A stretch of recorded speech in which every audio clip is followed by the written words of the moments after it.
जय हिंद दोस्तों, कैसे आप सभी। आशा करता हूं कि आप ठीक होंगे। व्हीकल मैकेनिक के लिए 1500 प्लस क्वेश्चन की जो सीरीज चल रही थी उसमें क्लास नंबर 11 होगी दोस्तों। इससे पहले हमने 10 क्लास कर लिया। अगर आपने वो नहीं देखी है तो एक बार प्लेलिस्ट में जाकर देख लीजिए, उधर से आपको लगातार मिल जाएंगे। अगर इसकी पीडीएफ चाहिए तो इसके डिस्क्रिप्शन बॉक्स में एक व्हाट्सअप नंबर दिया गया है, उधर से आप इसकी पीडीएफ ले सकते हैं। तो देखते हैं दोस्तों क्वेश्चन नंबर 1 और वैसे 501 का क्वेश्चन देखते हैं। प्रोपेलर शाफ्ट किस धातु की बनी होती है। आपको ये 50 प्रश्नों में से ये बताना है कि मेरे इतने परसेंट ठीक हुए हैं। आपको जरूर बताना, जैसे आपको 35%, 50% या 40% जितने भी ठीक होते हैं आपको जरूर बताना है कि कमेंट में इतने परसेंट ठीक हुए हैं। तो देखते हैं प्रोपेलर शाफ्ट किस धातु की बनी होती है। ए स्टील की rod, B steel type pipe, C तांबा और डी है गन मेटल। बताओ इनमें से कौन सा ऑप्शन सही है। तो इसका ऑप्शन बी सही है, स्टील पाइप। प्रोपेलर शाफ्ट के सिरे पर कौन सा ज्वाइंट बना होता है। A stub joint, B universal joint, C knuckle joint और डी इनमें से कोई नहीं। बताओ इनमें से कौन सा ऑप्शन सही है। तो इसका ऑप्शन बी सही है, यूनिवर्सल ज्वाइंट। प्रोपेलर शाफ्ट शक्ति संचरण कैसे करती है। ए एक लाइन में, बी कोणीय दिशा में, सी आगे की दिशा में, डी इनमें से कोई नहीं। बताओ इनमें से कौन सा ऑप्शन सही है। तो इसका ऑप्शन बी सही है, कोणीय दिशा में।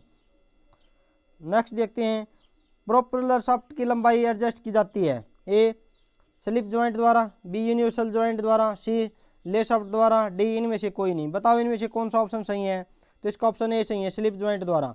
यूनिवर्सल ज्वाइंट किस पर आधारित होता है। ए पैरों के जोड़ के आधार पर, बी हाथ के जोड़ के आधार पर, सी मनुष्य के प्राकृतिक जोड़ के आधार पर और डी उपरोक्त में से कोई नहीं। बताओ इनमें से कौन सा ऑप्शन सही है। तो इसका ऑप्शन सी सही है, मनुष्य के प्राकृतिक जोड़ के आधार पर। यूनिवर्सल ज्वाइंट का प्रयोग किया निम्न में से कहाँ किया जाता है। इंजन व क्लच के मध्य, बी प्रोपेलर शाफ्ट के सिरों पर, सी है क्लच व गियर बॉक्स के मध्य और डी है उपरोक्त सभी। बताओ इनमें से कौन सा ऑप्शन सही है। तो इसका ऑप्शन बी सही है, प्रोपेलर शाफ्ट के सिरों पर। नेक्स्ट देखते हैं, कांस्टेंट यूनिवर्सल ज्वाइंट के शाफ्टों की संख्या होती है। एक होती है, दो होती है, तीन होती है, चार होती है। बताओ इनमें से कौन सा ऑप्शन सही है। तो इसका ऑप्शन बी है, सही है, दो। सामान्यतः प्रोपेलर शाफ्ट में कितने ज्वाइंट प्रयोग होते हैं। दो ज्वाइंट होते हैं, एक ज्वाइंट होता है, चार ज्वाइंट होते हैं, एक भी नहीं। बताओ इनमें कौन सा ऑप्शन सही है। तो इसका ऑप्शन ए सही है, दो ज्वाइंट होते हैं। किस ज्वाइंट का प्रयोग करके मेन शाफ्ट व प्रोपेलर शाफ्ट का प्रयोग किया जाता है। A slip joint, B universal joint, C lap joint, D locked joint. बताओ इनमें से कौन सा ऑप्शन सही है। तो इसका ऑप्शन बी सही है, यूनिवर्सल ज्वाइंट। नेक्स्ट देखते हैं, प्रोपेलर शाफ्ट पर खालिस्तान ज्वाइंट बनाया जाता है। प्रोपेलर शाफ्ट की लंबाई में परिवर्तन को पूरा करने के लिए। ए स्लिप, बी ग्रूड, सी पेन डाउन, डी लॉक्ड। बताओ इनमें कौन सा ऑप्शन सही है। तो इसका ऑप्शन ए सही है, स्लिप। नेक्स्ट क्वेश्चन देखते हैं, निम्न में से किसका प्रयोग करके गियर बॉक्स तक आई इंजन की शक्ति डिफरेंशियल तक पहुंचाने का कार्य करता है। ए क्लच, बी प्रोपेलर शाफ्ट, सी क्रैंक शाफ्ट और डी इनमें से कोई नहीं। बताओ इनमें से कौन सा ऑप्शन सही है। तो इसका ऑप्शन बी सही है, प्रोपेलर शाफ्ट। प्रोपेलर शाफ्ट से शक्ति एक्सल शाफ्ट तक निम्न में से किसके माध्यम का प्रयोग किया जाता है। ए गियर बॉक्स का, बी क्लच का, डी सी डिफरेंशियल का, डी इनमें से कोई नहीं। बताओ इनमें से कौन सा ऑप्शन सही है। तो इसका ऑप्शन सी सही है, डिफरेंशियल।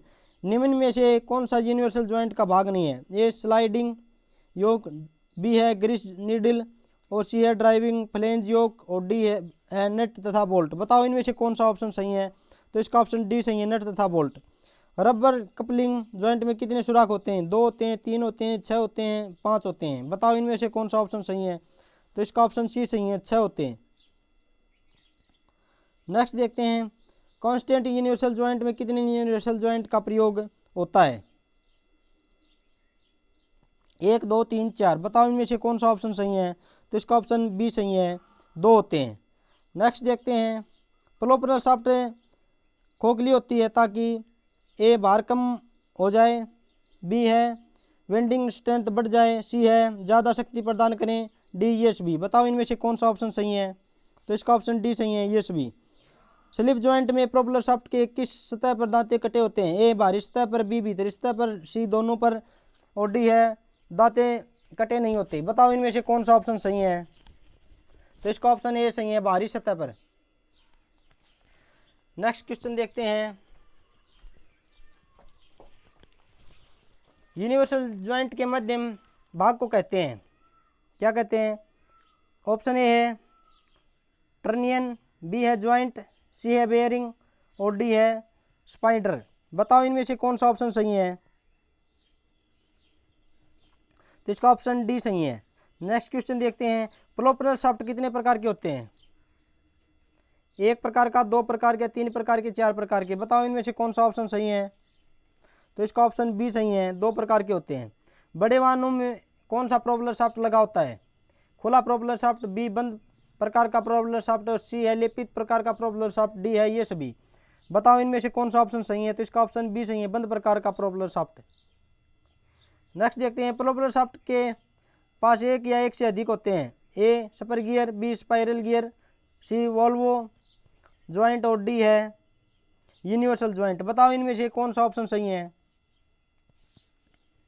तो इसका ऑप्शन डी सही है, यूनिवर्सल ज्वाइंट। प्रोपेलर शाफ्ट की लंबाई में परिवर्तन हो सकता है? हाँ, नहीं, सी, ए एवं बी दोनों, डी इनमें से कोई नहीं। बताओ इनमें से कौन सा ऑप्शन सही है? तो इसका ऑप्शन ए सही है, हाँ। पावर ट्रेन में कल्च प्रोपेलर शाफ्ट डिफरेंशियल और खालिस्तान होता है। A steering gear, B front axle, C transmission, D ये सभी। बताओ इनमें से कौन सा ऑप्शन सही है? तो इसका ऑप्शन सी सही है, ट्रांसमिशन। प्रोपेलर शाफ्ट प्राय कितने टुकड़ों में बनाई जाती है? एक में, दो में, सी एक या दो, डी दो या तीन। बताओ इनमें से कौन सा ऑप्शन सही है? तो इसका ऑप्शन सी सही है, एक या दो। एक प्रोपेलर शाफ्ट में कितने स्लिप ज्वाइंट लगे होते हैं? एक होता है, दो होते हैं, तीन होते हैं, चार होते हैं। बताओ इनमें से कौन सा ऑप्शन सही है? तो इसका ऑप्शन ए सही है, एक होता है। नेक्स्ट देखते हैं, बियरिंग में असमान घर्षण और कंपन को दूर करने के लिए प्रयुक्त होता है। A cross type, B constant velocity, C है रबर कपलिंग और डी है ये सभी। बताओ इनमें से कौन सा ऑप्शन सही है? तो इसका ऑप्शन बी सही है, कांस्टेंट वेलोसिटी। एक यूनिवर्सल ज्वाइंट में कितने योग का प्रयोग होता है? एक का, दो का, तीन का, चार का। बताओ इनमें से कौन सा ऑप्शन सही है? तो इसका ऑप्शन बी सही है, दो का। क्रॉस टाइप यूनिवर्सल ज्वाइंट में लगे होते हैं ए स्लाइडिंग योक, ड्राइविंग प्लेन्स और ग्रीस नीडल ये सभी। बताओ इनमें से कौन सा ऑप्शन सही है? तो इसका ऑप्शन डी सही है, ये सभी। स्लाइडिंग योक, ड्राइविंग प्लेन्स और सी है ग्रीस नीडल, इनमें से सभी ऑप्शन ठीक है। प्रोपेलर शाफ्ट के प्रकार हैं open type, B close type, C है ए एम बी दोनों, डी है स्मॉल टाइप। बताओ इनमें से कौन सा ऑप्शन सही है? तो इसका ऑप्शन सी सही है, ए एम बी दोनों। क्लोज टाइप यूनिवर्सल ज्वाइंट में प्रोपेलर शाफ्ट जिस ट्यूब के अंदर बंद होता है उसे क्या कहते हैं? ए ट्रैक्यू ट्यूब, बी प्रोपेलर ट्यूब और सी है ट्रांसमिशन ट्यूब और डी है इनमें से कोई नहीं। बताओ इनमें से कौन सा ऑप्शन सही है? तो इसका ऑप्शन ए सही है, ट्रैक्यू ट्यूब। नेक्स्ट देखते हैं, गाड़ी चलाते समय मोड़ते समय तथा ब्रेक लगाते समय पहियों की पकड़ सड़क से बनाए रखने का कार्य कौन करता है? ब्रेक करते हैं, टायर करते हैं, क्लच करता है, सस्पेंशन सिस्टम करता है। बताओ इनमें कौन सा ऑप्शन सही है? तो इसका ऑप्शन डी सही है, suspension system. Rigid axle front suspension में क्या होता है? A leaf spring, B transverse spring, C shock absorber, D ये सभी। बताओ इनमें कौन सा ऑप्शन सही है? तो इसका ऑप्शन डी सही है, ये सभी। नेक्स्ट देखते हैं, रिजिड एक्सल फ्रंट सस्पेंशन में लॉन्गिट्यूडिनल लीफ स्प्रिंग की संख्या कितनी होती है? एक होती है, दो होती है, तीन होती है, चार होती है। तो इसका ऑप्शन बी सही है, दो होती हैं। नेक्स्ट देखते हैं, सड़क ऊंची नीचे होने के कारण जब पहिया ऊपर नीचे उठता है तब गाड़ी को एक तरफ झुकने से कौन बचाता है? A rigid front suspension, B है इंडिपेंडेंट सस्पेंशन, सी है दोनों, डी इनमें से कोई नहीं। तो इसका ऑप्शन बी सही है, इंडिपेंडेंट सस्पेंशन। नेक्स्ट देखते हैं, जिनमें गाड़ी के स्प्रिंगों के ऊपर लगे पार्ट्स आते हैं कहलाता है? ए स्प्रिंग वेट, बी है अनस्प्रिंग वेट, सी है दोनों, डी है इनमें से कोई नहीं। बताओ इनमें कौन सा ऑप्शन सही है? तो इसका ऑप्शन ए सही है, स्प्रिंग वेट। नेक्स्ट देखते हैं, जिसमें गाड़ी की स्प्रिंगों के नीचे लगे पार्ट्स आते हैं कहलाता है? स्प्रिंग वेट, बी अनस्प्रिंग वेट, सी दोनों, डी इनमें से कोई नहीं। तो इसका ऑप्शन बी सही है, अनस्प्रिंग वेट। नेक्स्ट देखते हैं, निम्न में से कौन लीफ स्प्रिंग में के टाइप हैं? ए फुल डिलिप्टिकल, बी है सेमी इलिप्टिकल और सी है क्वार्टर इलिप्टिकल ये सभी। तो इसका कौन सा ऑप्शन सही है आपको बताना है कमेंट बॉक्स में। तो इसका ऑप्शन डी सही है, ये सभी। इंडिपेंडेंट सस्पेंशन में स्प्रिंग पत्तियां कहाँ लगाई जाते हैं? ए दोनों पहियों में, बी है बाएं पहिए में, सी है किसी भी पहिए में और डी है ये सभी। बताओ इनमें से कौन सा ऑप्शन सही है? तो इसका ऑप्शन ए सही है, दोनों पहियों में।